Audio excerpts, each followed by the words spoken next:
Hello, welcome back to our channel. तो friends, आप सभी का स्वागत है आपके और अपने यूट्यूब चैनल बैंकिंग सक्सेस पर। सबसे पहले यूट्यूब चैनल को सब्सक्राइब कीजिए और वीडियो को लाइक कीजिए, मैक्सिमम फ्रेंड के साथ शेयर कर दीजिए।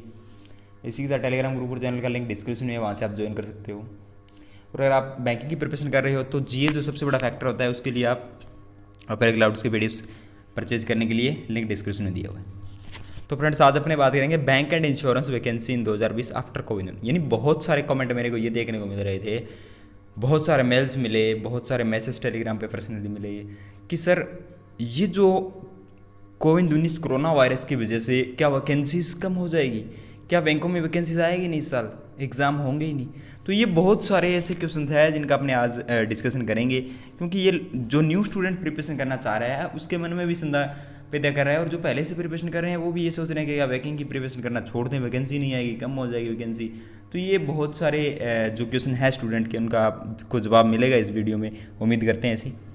देखिए, बैंकिंग एंड इंश्योरेंस सेक्टर की अगर बात की जाए, जब से देश में लॉकडाउन हुआ है, जब से इस कोरोना वायरस की वजह से लगभग अपने को 25 से 30 दिन, एक महीना हो चुका है इसके अंदर, तो लॉकडाउन जब से हुआ है तब से देखा जाए तो सभी जो सर्विसेज है वो बंद है।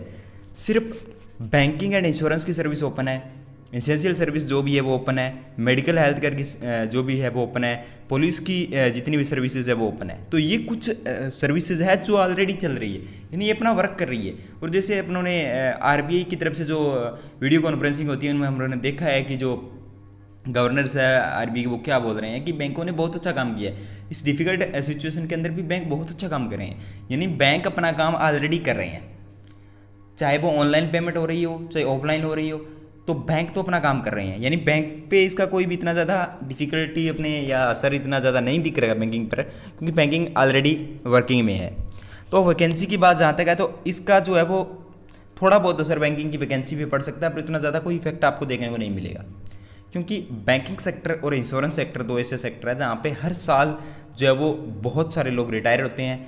अगर वो रिटायर होते हैं तो उनकी जगह तो कोई न्यू एम्प्लॉय आना ही पड़ेगा, यानी अगर कोई रिटायर हो रहा है तो उनकी रिप्लेस तो करना ही पड़ेगा। अब कोविड-19 की वजह तो ये इसकी वजह से ये तो है नहीं कि वो रिटायर होंगे नहीं, उनकी जो रिटायरमेंट की एज है वो तो ऑलरेडी कंप्लीट हो चुकी, तो वो तो रिटायर होंगे। अब ना तो 6 महीने बाद उनको रिटायरमेंट देनी पड़ेगी, क्योंकि अब अगर कोविड-19 की वजह से किसी की रिटायरमेंट रुक जाती है तो वो तो 6 महीने बाद में हो जाएगी, तो फिर भी वैकेंसीज तो निकालनी पड़ेगी, क्योंकि वैकेंसी जो होती है वो फाइनेंस ईयर 1 साल पहले निकल जाती है। तो वैकेंसी तो आगे का जो प्लान होता है उसके हिसाब से निकाली जाती है। तो ऐसा कोई भी इफेक्ट इसका मुझे नहीं दिख रहा कि जो है वो वैकेंसी पे पड़ेगा। वैकेंसी पे जो असर पड़ेगा वो पड़ेगा मर्जर का। जो 10 बैंकों का मर्जर हुआ है 4 बैंकों में, वो चीज़ इफेक्ट करेगी बैंकों की वैकेंसी। वो कौन से बैंकों की करेगी? पब्लिक सेक्टर बैंकों की।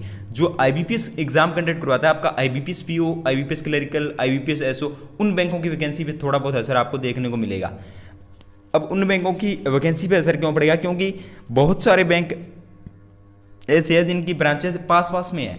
मान लीजिए यूनियन बैंक, आंध्रा बैंक का या कॉर्पोरेशन बैंक का विलय हुआ है, अब तीनों की ब्रांच किसी सिटी में एक ही जगह पे है, तो वहाँ पे हो सकता है कि एक आधा ब्रांच को बंद करना पड़े, क्योंकि ब्रांच अगर एक आधा बंद करते हैं तो वहाँ पे आपको थोड़ी बहुत जो वैकेंसीज है वो कम होती दिखेगी। अब ये संभव नहीं है कि जो बैंकिंग ऑलरेडी ब्रांच चल रही है उनको बंद करना, ये थोड़ा सा एक डिफ़िकल्ट वर्क होता है, क्योंकि जो ब्रांच ऑलरेडी चल रही है अब सिटी के अंदर तो वो तो चलेगी चलेगी। अब आप ही को पता है कि 4 बैंकों का एक में विलय हो रहा है, तो उस पर जो लोड है वो एक सिटी का कितना ज़्यादा आ रहा है। तो ये चीज़ें तो ऑलरेडी होती रहती है, पर ये जरूर मानते हैं कि जो लास्ट ईयर वैकेंसीज आपकी आई थी, last year IBPS clerical, IBPS PO की वैकेंसी आई थी, उससे थोड़ा सा कम वैकेंसी देखने को मिलेगी। ज़्यादा कम नहीं है, पर थोड़ा सा कम। अगर मान लीजिए लास्ट ईयर 14,000 वैकेंसी क्लरिकल की थी, 14,000 आईबीपीएस क्लरिकल वैकेंसी थी, तो इस साल जो वैकेंसी आएगी वो आपको हो सकता है कि 10 से 11,000 के करीबन देखने को मिले। तो इतना ज़्यादा आपको कुछ भी उसके अंदर चेंज देखने को नहीं मिलेगा, थोड़ा बहुत कम आपको जरूर देखने को मिलेगा। और जो एक एस्टिमेटेड वैकेंसीज़ है आईबीपीएस क्लरिकल की, वो आपको 8 से 9,000 वैकेंसीज देखने को मिलेगी इस साल। और आईबीपीएस पीयू की अगर बात की जाए तो वो आपकी 3,500 से 4,000 वैकेंसीज वहाँ पे भी आपको मिलेगी। तो ये एक एस्टिमेटेड डाटा है, ना कि एक्चुअल डाटा है। अभी यहाँ पे वैकेंसी और भी कम हो सकती है और बढ़ भी सकती है, वैकेंसी कम भी हो सकती है, बढ़ भी हो सकती है, पर एक एस्टिमेटेड डाटा है आपके लिए कि वैकेंसी के पीछे जो आप बोल रहे हो कि वैकेंसी कम होगी, वैसा कुछ भी नहीं है यहाँ पे। अगर आरआरबीज़ की बात की जाए तो वैकेंसी उसमें डेफिनेटली बहुत सारे रिटायरमेंट है, इस साल लास्ट ईयर भी थे, तो उनमें पोस्टें खाली है और अब उनमें जो है वो वर्क ज़्यादा बढ़ जाएगा, क्योंकि आरआरबी जो है वो ग्रामीण स्तर पर है और उनमें वर्क बहुत ज़्यादा बढ़ेगा। अब वर्क क्यों बढ़ेगा? क्योंकि जितने भी काम सरकार कर रही है वो गरीबों के लिए कर रही है, किसानों के कर रही है। तो गरीब और किसान जो वो ग्रामीण क्षेत्र में ज़्यादा है, तो वहाँ पे डेफिनेटली जो है वो पहले से स्टाफ की कमी है और लोड और बढ़ रहा है वहाँ पे। अब ग्रामीण उद्योगों के लिए आरबी ने स्पष्ट लिखा है कि नाबार्ड जो है, एनएचबी जो है, ये जो सिडबी है, इनमें क्या है कि ये अच्छा काम कर रहे हैं और इनमें और ज़्यादा इन्वेस्टमेंट की ज़रूरत है, क्योंकि ग्रामीण स्तर पे जुड़े हैं, देश की जो बुनियादी हालतें हैं वहाँ से जुड़े हुए बैंक है। तो इनमें तो वैकेंसी डेफिनेटली इंक्रीज होगी, ना कि कम होगी। आरआरबी में तो आप देखना वैकेंसी इंक्रीज जरूर हो सकती है, पर कमी की वहाँ पे कोई गुंजाइश नहीं है।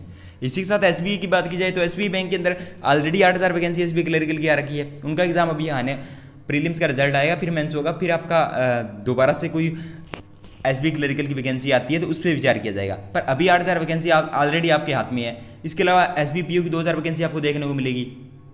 तो वैकेंसीज तो है। एलआईसी की अगर बात की जाए तो एलआईसी डब्ल्यू की वैकेंसीज अभी आपको जर्नलिस्ट की नहीं आई अभी तक, तो वो भी आपको देखने को मिलेगी। इसके बाद एलआईसी असिस्टेंट भी आ जाए आपका, तो वैकेंसीज आपकी इन सेक्टर में कम नहीं होगी। अगर कम होगी तो थोड़ा बहुत डाटा कम होगा, इतना ज़्यादा कुछ भी नहीं होगा जितना और सेक्टर में होगा। क्योंकि और सेक्टर में अभी देखने को मिल रहा है कि बहुत सारे सेक्टर ऐसे जहाँ पे एकदम ठप पड़ा है, काम वहाँ पे हो ही नहीं रहा, तो वहाँ पे जो है एम्प्लॉयज़ ऑलरेडी घर पे बैठे हैं। पर बैंकिंग के अंदर ऐसा कुछ नहीं है। बैंकिंग के अंदर सारा काम चल रहा है, सारा सिस्टमेटिक तरीके से हर एक बैंक की ब्रांच ओपन हो रही है, और वहाँ पे जो है वो चाहे ऑनलाइन हो चाहे ऑफलाइन काम जरूर हो रहा है। तो बैंकिंग जो है वो अच्छा काम कर रहा है देश के अंदर। और जो ये आर्थिक मंदी का दौर है, इसमें बैंकिंग और रिसर्च सेक्टर दो ही ऐसे सेक्टर है जो इसको और ज़्यादा बूस्ट दे सकते हैं। तो इसलिए यहाँ पे वैकेंसी डेफिनेटली देखने को मिलेगी। अब ये नहीं है कि लोग आपको बोल रहे हैं वैकेंसी नहीं आएगी तो आप प्रिपरेशन करना छोड़ दो, ऐसा कुछ भी नहीं है। अगर आपके लिए 5,000 वैकेंसी आती है आईबीपीएस क्लरिकल की तो बहुत ज़्यादा वैकेंसी होगी। आपको तो एक वैकेंसी चाहिए, आपको तो चाहे 100 वैकेंसी आए, आपको तो एक चाहिए। तो अब आपको ये काम करना है कि प्रिपरेशन जो है वो और ज़्यादा हार्ड करनी पड़ेगी, क्योंकि अगर आप यही मान रहे हो कि वैकेंसी तो कम ही होनी है, अगर वैकेंसी कम होनी है तो आपकी प्रिपरेशन जो है वो और ज़्यादा बूस्ट होनी चाहिए। बूस्ट का मतलब ये कि अगर 100 वैकेंसी आए तो उसमें से एक आपका पोस्ट हो, क्योंकि अब तो यही देखने को मिलेगा। क्योंकि आपको पता है कि देश बहुत ज़्यादा डिफिकल्टी का सामना कर रहा है। देश का विदेश यानी पूरा का पूरा वर्ल्ड जो है वो एक इकोनॉमिक जो वो डाउन हो चुकी है और आर्थिक मंदी के दौर से गुजरा है अब। तो यहाँ पे अगर आप वैकेंसी आपको मिल रही है बैंकिंग सेक्टर के अंदर, चाहे 5,000 मिल रही है, 10,000 मिल रही है, जितनी भी मिल रही है उसको एक्सेप्ट कीजिए और अपना जो दमखम है वो लगा के वैकेंसी आप ग्रेब कीजिए एक सीट आपकी। क्योंकि डेफिनेटली जो है वो ये आपको देखने को मिलेगा 2-3 साल तक इसका इफेक्ट आपको देखने को मिलेगा इकोनॉमी पर। तो धीरे धीरे ये बूस्ट होगी। अभी ये ख़त्म हुआ नहीं है, अभी इसका पता नहीं कितना और चलेगा। जब तक लॉकडाउन चल रहा है 3 मई तक, टिल 3 मई तक ये लॉकडाउन जो है आपका ये चल रहा है, तब तक आपको अपनी जो प्रिपरेशन है उसको बूस्ट करना है कि अगर 3 मई के बाद कोई भी एग्ज़ाम होता है तो वो एग्ज़ाम मैं क्रैक करूँ। डेफिनेटली वो एग्ज़ाम मेरा क्रैक होना चाहिए, चाहे आरआरबी का हो, चाहे आईबीपीएस का हो, चाहे एसबीआई का हो, चाहे आरबीआई का हो, कोई भी एग्ज़ाम हो। ये मतलब नहीं देखता कि बैंकिंग एंड इंश्योरेंस का कोई भी एग्ज़ाम हो, अगर 3 मई के बाद कभी भी एग्ज़ाम होता है, 3 मई से लेकर दिसंबर तक कभी भी मेरा एग्ज़ाम होता है, तो मैं उस एग्ज़ाम को अचीव करूँगा। इस एग्ज़ाम के लिए मुझे कुछ भी करना पड़े वो मैं करूँगा। तो आप ये मान सकते हो कि आप वैकेंसी के बारे में नहीं सोच रहे, क्योंकि आपको तो एक ही पोस्ट मिलेगी, चाहे लाख वैकेंसी आ जाए आपको तो एक ही पोस्ट मिलेगी, चाहे 20,000 वैकेंसी आ जाए। तो ये आपके लिए एक थोड़ा सा मैंने वीडियो बनाया है कि आप लोग ये बातें मत सोचें कि वैकेंसी कितनी वगैरह आएगी। अगर आप अच्छी प्रिपरेशन करोगे, लोगों से आगे रहोगे, सेल्फ मोटिवेटेड रहोगे, एक्यूरेसी आपकी होगी, स्पीड आपकी होगी और खुद पे विश्वास रखोगे, तो डेफिनेटली आप जॉब जो आपको मिलेगी। जो लोग हार्ड वर्क करते हैं, इन चीज़ों पे विश्वास नहीं करते, इन चीज़ों पे वो ज़्यादा टाइम वेस्ट नहीं करते, उन्हीं लोगों की जॉब लगती है और वही लोग सिलेक्ट होते हैं।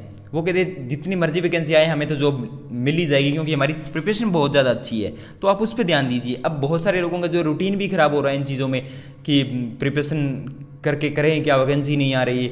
अगर प्रिपरेशन कोई लास्ट अगर बात की जाए तो कोई 10 घंटे प्रिपरेशन कर रहा था, उसकी प्रिपरेशन 2 या 3 घंटे पे आ गई है। तो आप अपना डेली रूटीन मेंटेन कीजिए और उस पर वर्क कीजिए। अगर आपको डेली रूटीन मेंटेन करने में दिक्कत आ रही है तो हमारा टेलीग्राम ग्रुप है टारगेटेड आरआरबी पीओ के लिए हमने बना रखा है, तो वहाँ पे आप आके आप ज्वाइन कर सकते हो, क्योंकि उसमें भी 1 वीक के टारगेट दिए गए हैं। तो वहाँ से बहुत सारे लोग वहाँ से जो है वो अपनी प्रिपरेशन बहुत ज़्यादा बूस्ट कर रहे हैं। वो लोग डेली टारगेट पे काम करें, हमारे द्वारा जो टारगेट दिया जा रहा है उसको बहुत अच्छी तरीके से प्रिपेयर करके हमें डेली बेस पे फोटोज़ भी भेज रहे हैं। सर ये देखें हमारा टारगेट इतना था, आपने दिया था, हमने पूरा कर दिया। तो उनकी प्रिपरेशन तो अच्छी हो रही है, पर आप जो है उसके अंदर लैग कर रहे हो।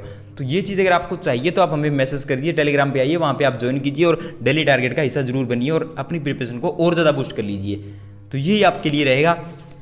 कि वैकेंसी कितनी भी आई पर अपना सिलेक्शन डेफिनेटली होगा। अपना इतनी अच्छी प्रिपरेशन कर रही है, वैकेंसी अपने को कोई इफेक्ट नहीं होगा। और वैकेंसी डेफिनेटली मैं आपको बता दूं इतनी ज़्यादा कम नहीं होने वाली, थोड़ी बहुत वैकेंसी आपको कम दिखेगी पर वैकेंसी आएगी जरूर। ये नहीं है कि एग्जाम ही नहीं होगा, वैकेंसी सभी आएगी। IBPS आएगी, RRB आएगी, IBPS PO, clerical, SBI, RBI सभी वैकेंसीज आएगी और एग्जाम भी होगा। तो ये आप बहुत जल्द आएगा।